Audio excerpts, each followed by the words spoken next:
Partner ito ng kape, tsokolate, kahit tsaa.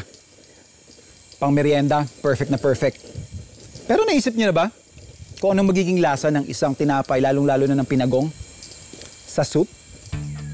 So for our next dish, gagawa tayo ng pinagong soup.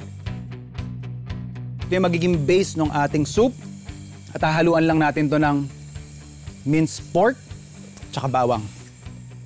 So basically we have here our pan. Lagyan lang natin ng kaunting stock.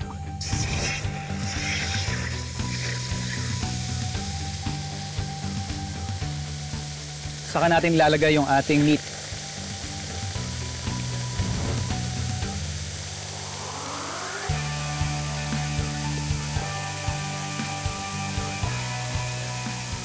Yung prosesong ginagawa natin ngayon is basically pinaparcook natin yung ating ground pork and at the same time, nire-render natin or pinalalabas natin yung mantika.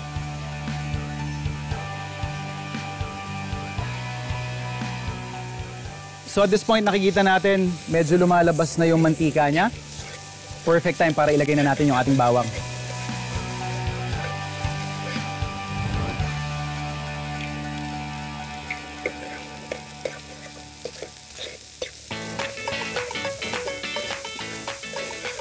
Then, dedeglaze lang natin ng konting tubig.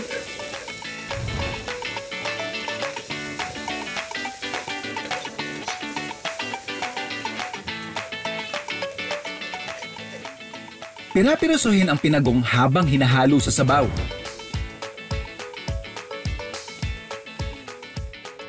Kasunod nito, pwede nang ibuhos ang stock.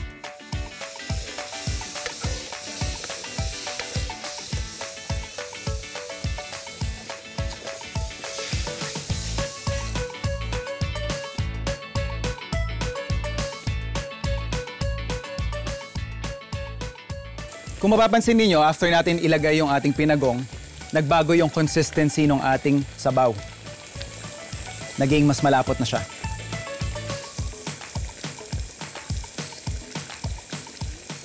Okay.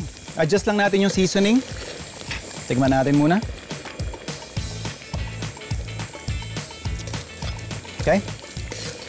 Konting patis.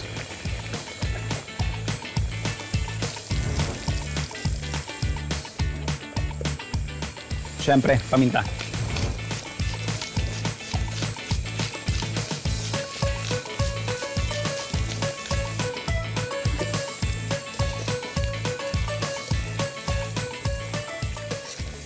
Pwede nyo rin lagyan to ng toasted garlic.